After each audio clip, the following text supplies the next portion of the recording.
on film, on video. It is Christmas Eve, and all is calm, all is bright, I guess. It's a big weekend. Wow. I don't know. I mean, it's sort of like here we are. We have Omnicrom, we have stuff happening. This is our second Christmas with this stuff. But, we're learning how to live with it. And that's, I guess, what we're going to have to do. We're going to have to learn how to, deal with this stuff because it's not going away anytime soon. I'm not blaming anybody, but it's not going away.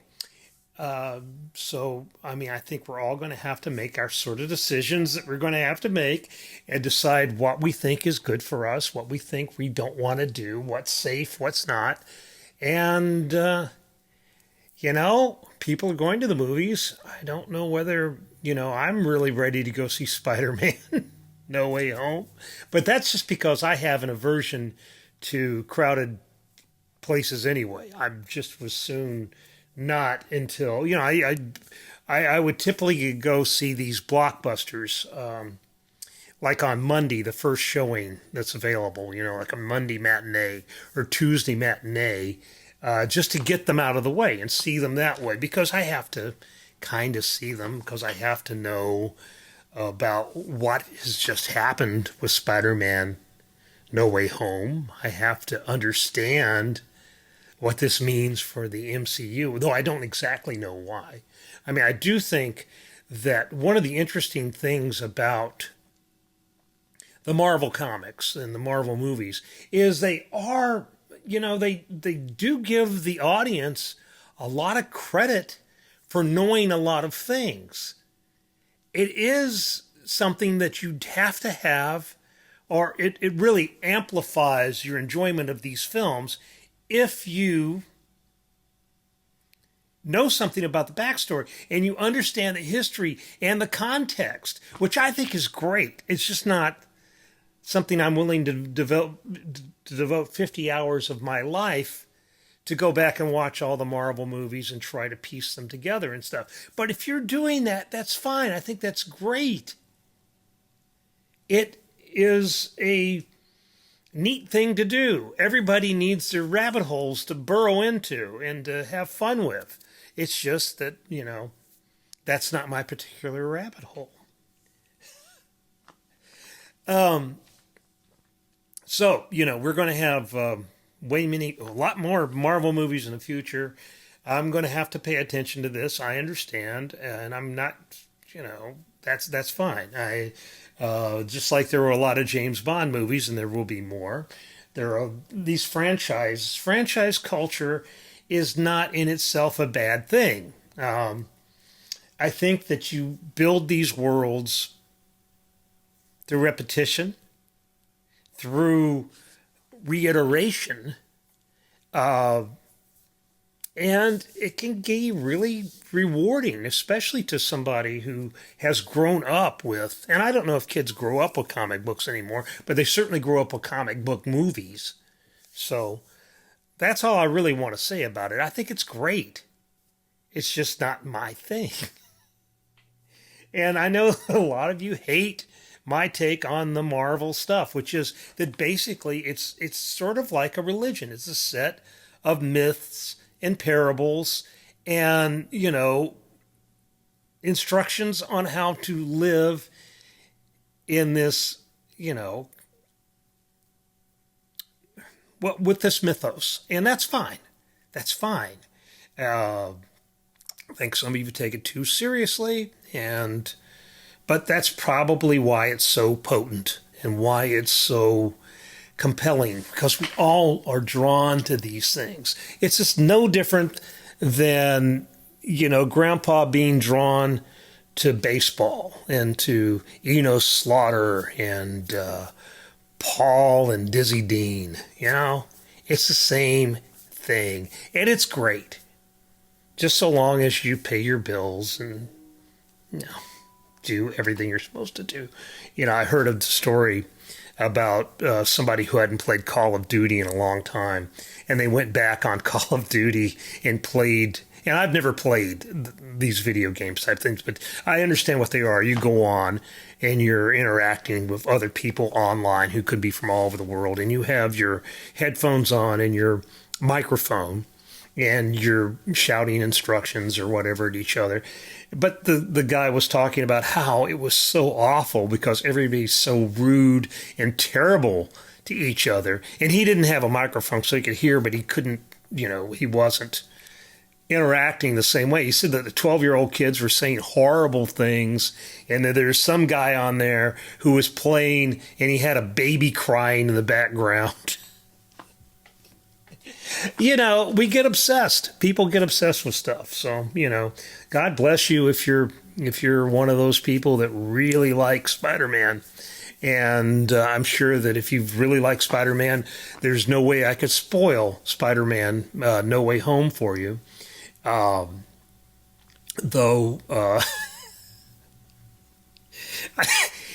in the future, everybody will be Spider-Man for 15 minutes. That is my prediction. So anyway, this week, and we are wrapping up early this week because everybody wants to have the holiday, and I'm not supposed to be working today, and I'm not. I'm back on Wednesday doing this. So, golly, we have a big section. We have it's a big movie. We have The Matrix, which is not the big movie. We have The Kingsman, which is not the big movie. We have the Denzel Washington movie, A Journal for Jordan, which I'm not even sure we're going to get that in the newspaper. We have American Underdog, the Kurt Warner movie. And I think it's kind of funny because it's sort of like, to define Kurt Warner in the big scheme of things. I mean, Kurt Warner as an underdog. I mean, yes, he did. His story's fantastic. And it's a wonderful story, and it deserved to be made in the movie, but I'm just not so sure that he's exactly an underdog. We have Sing 2. Wow, we have that. We have all this wonderful stuff that's coming out. Let me look here for a second. I wanted to see something else here, so hang on. Yes, we have The Matrix. We have a second take on Nightmare Alley. Piers Marchand. Oh, Licorice Pizza. That's what I've been missing. Licorice Pizza. What do I want to say about Licorice Pizza? I liked it.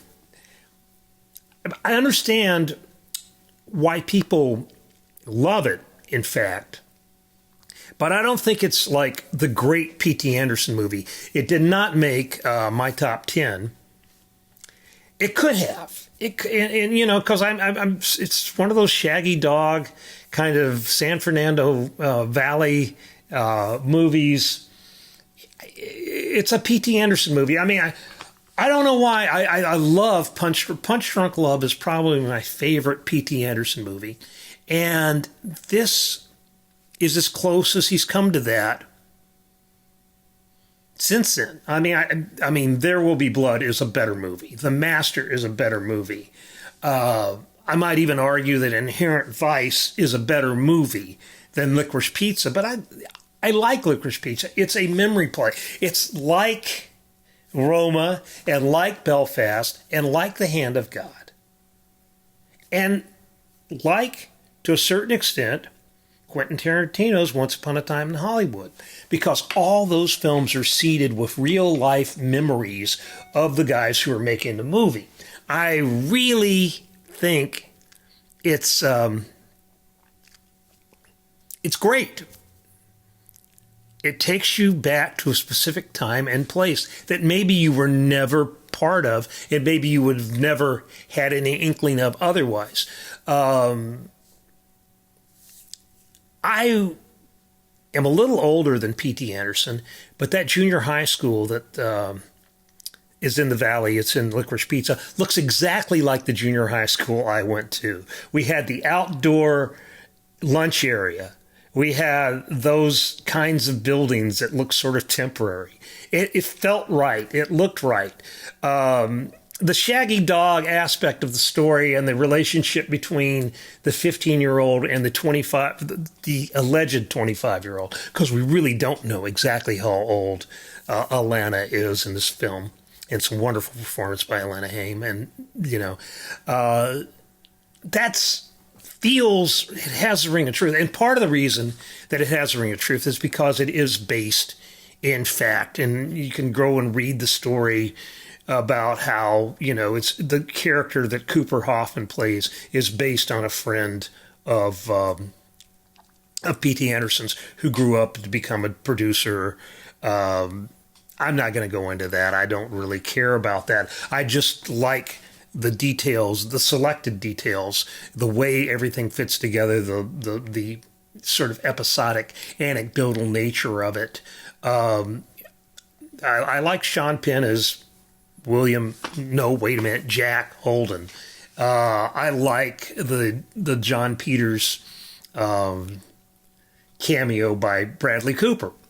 And I remember John Peters, it's like I can remember those that milieu. I remember it very well. And I don't know how that translates to people who have never lived in the 70s. I don't know. I mean, I can kind of get into movies that are set in the 30s, 40s, or ancient Rome or something, but I don't have that extra layer, that extra added something that having lived through that era gives you. I mean, that's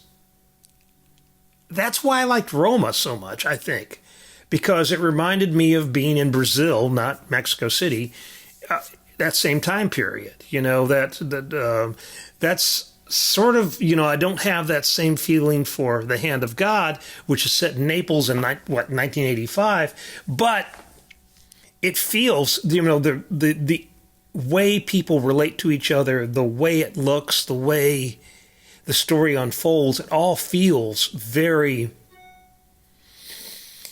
true.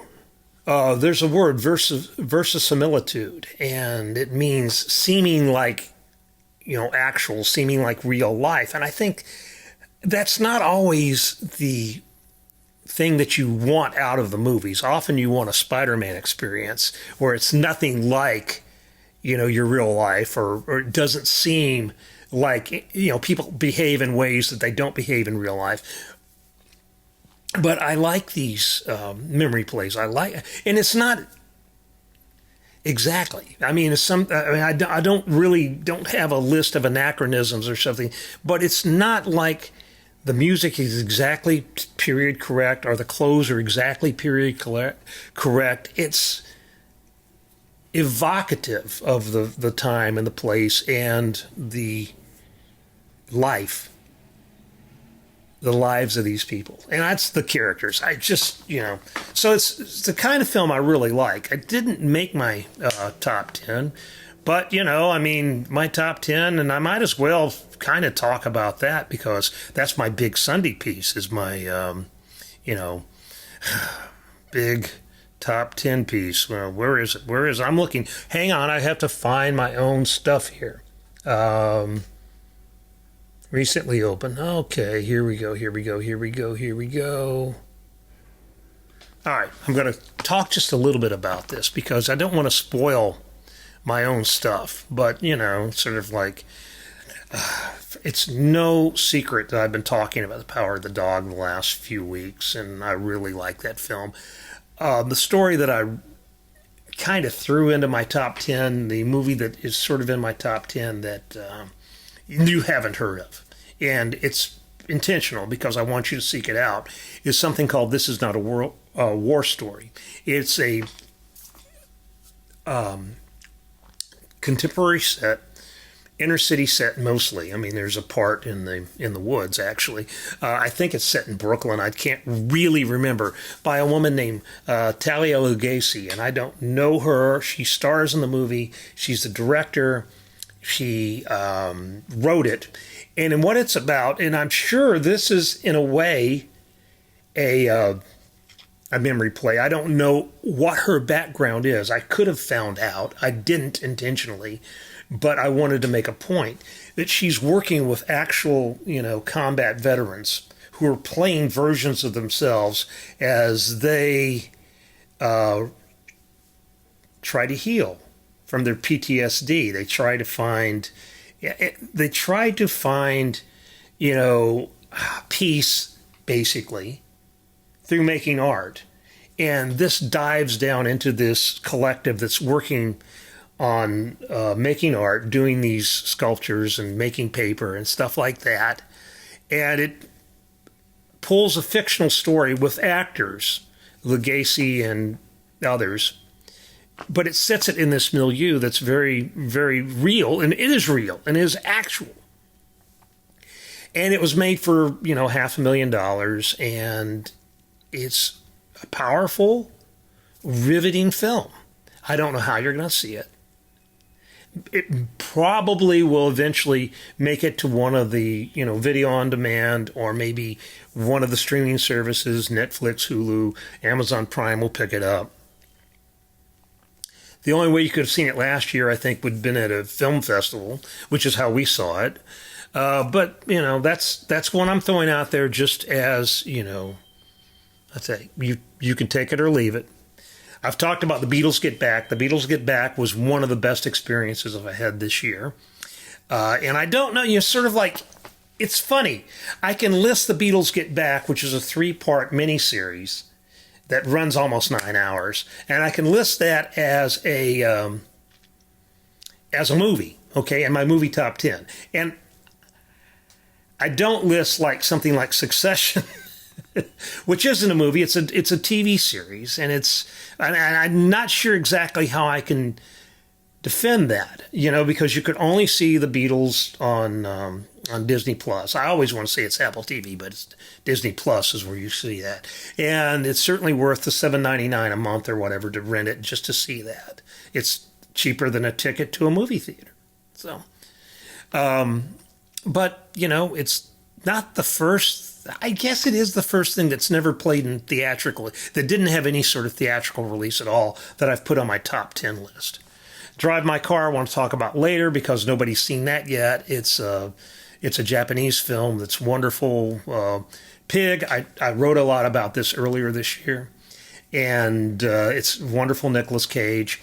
Lamb, an Icelandic movie, and as I have said before, I am the one of the world experts on Icelandic films because I've seen all 5 of them. Now, I mean, I've seen a lot of Icelandic movies and watching a lot of Icelandic TV, and I really like the attitude of this. But this is a really, this and Petite Maman, which is also on my top 10, are both kind of fairy tales in a sense. One is darker than the other, and I'll let you figure that out because this is neither one of these movies. Well, Lamb actually opened here, didn't? Yeah, Lamb opened here. Lamb played here because Piers reviewed it. That's right. Documentaries. The First Wave is just a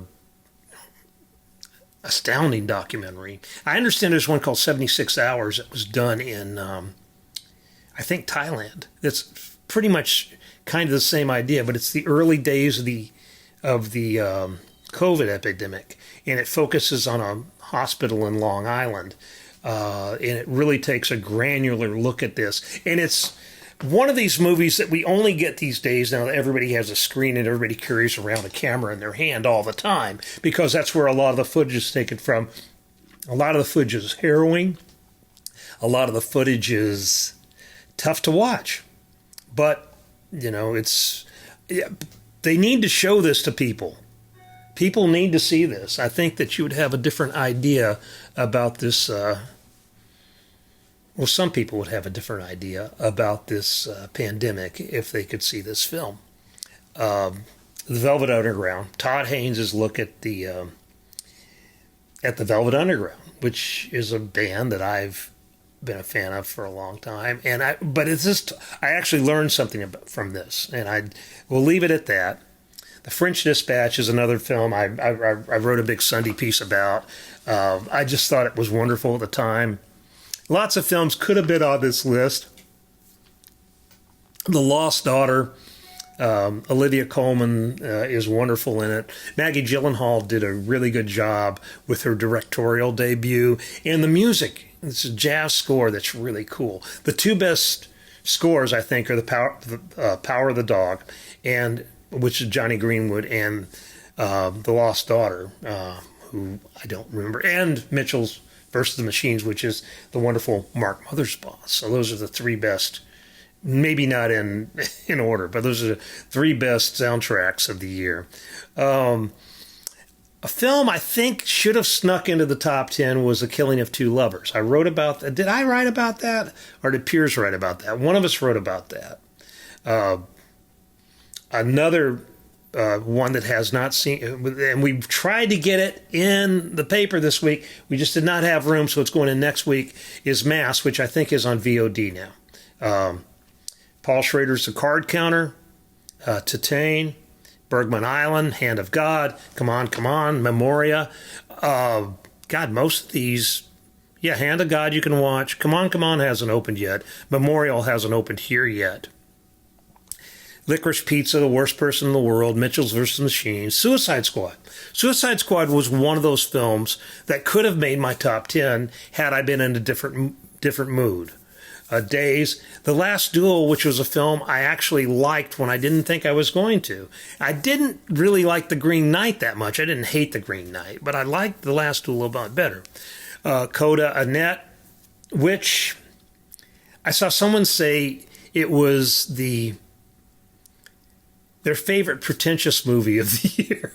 And I think there's something to be said to that, because there is sort of an archness to it that is intentional and that I liked. And I thought it was a interesting film. I mean, obviously I didn't love it. The Humans, just for the drama of people sitting around a table talking, and it's one that I didn't even remember was this year. I Care a Lot. That was a pretty cool film. That was a Netflix film. I actually think it came out about this time last year, maybe in January. The Columnist, which was I believe it was a Danish film that I wrote about. Mafia, South African film. No Sudden Move, the Don Cheadle film that was on Netflix. Old Henry, which never played here, and I wish it had. I wish it had, because I think a lot of people would like this, the Tim Blake Nelson Western. King Richard was fine. Summer of '85 was another, but it was a lot like a movie from a few years ago. Gaia was probably my favorite science fiction movie of the year. The documentaries were just crazy good. I mean, Flea, Summer of Soul, which is making everybody's list. You know, Procession, which is our old friend Robert Greene. All Light Everywhere, which is a wonderful film. The Sparks Brothers. The Sparks Brothers is actually a better film or more entertaining film than Annette. Go on YouTube and watch Dorktown, the history of the Atlanta Falcons. Those Dorktown stuff, which is, I think they have some connection with the old Sports Illustrated. I'm not sure, but these guys do the best sports documentaries. There's another wonderful one that's not feature length. This is actually longer than feature length. I think this is something like 450 minutes. But they have a wonderful one about Steve Bono's run when he was a member of the, I think San Francisco Giants, but it's like a 76-yard run he made when he was really one of the slowest people in the league. You should watch that. It's about Buddy Ryan, too, and the 460. See, you get down in the weeds on this stuff like I do, you know. The Rescue, which is Roadrunner, the Anthony Bourdain film that a lot of people made, Framing Britney Spears, and The Truffle Hunters, which would make a great double feature with Pig, which Pig would make a great double feature with Lamb. The best animated film of the year was probably Mitchell's vs. Machines. I didn't see that many of them. I did like Crypto Zoo, Flora and Ulysses, Encanto, and South Park post-COVID. I'm probably not being fair to some of like Raya, The Last Dragon, and all that stuff, but they get enough love. So I talk a little bit about movies I didn't quite get. Passing, which struck me as very stagey and pretty obvious, but obviously I'm in the minority on that. Same thing with Spencer, which I did not like as well as the Jackie Onassis movie from a few years ago. The Green Knight, which just sort of eluded me. I mean, I love David Lowery, and I don't hate this movie. I just didn't get it, didn't click with me, whatever reason. Tick, Tick, Boom, again. Andrew Garfield's getting great reviews for this. I've already talked about Spider-Man No Way Home, just not mine. Godzilla vs. Kong is not mine. Dune. Yeah, I kind of like Dune. I just, The Harder They Fall was a film that lost me in the opening moments. I mean, I may have to go back and watch it. I didn't think it was great. Just didn't care for it. In the Heights, same thing. I mean, tried to watch the whole thing and be enthusiastic. Couldn't. And then I come down. The ones I still haven't seen yet. Still have not seen these. I still haven't seen West Side Story. All on me. I know. Could see it. Tragedy Macbeth. That's all on Apple TV Plus because they promised me a screener. I never got it. So now I'm going to wait till January 14th till it comes out and see it then. I suspect I would really like that movie. It has Denzel Washington, Frances McDormand, and it's directed by Joel Coen, and it's in black and white. How could I not like it? Plus, it's Shakespeare. How could I not like it? But, Parallel Mothers, the Pedro Almodovar, I always love his stuff. Azor, which I don't really know anything about, except it's turning up on a lot of top 10 lists. Same with The Disciple. And Bad Luck Banging or Looney Porn, which is turning up on a lot of lists, and I'm totally ignorant of it. Joanna Hogg's Souvenir Part 2. Now, I was not one of these people that was crazy about The Souvenir, but I really want to give this one a chance too. So, anyway, this is not it for the year. There's one more of these for the year. I will have one for next week for New Year's Eve, but that'll be it. And then we'll start in the new year. And at some point, I think we're going to try a new format with these. I think we're going to try editing them a little bit and maybe bringing in guests. I don't know. We will see what we can do. Anyway, that's it for this, and we will talk to you next week. Have a Merry Christmas if you celebrate Christmas. If you don't celebrate Christmas, still have a Merry Christmas. Still have a nice day. Okay? And celebrate whatever you celebrate, wherever you celebrate it. Peace out.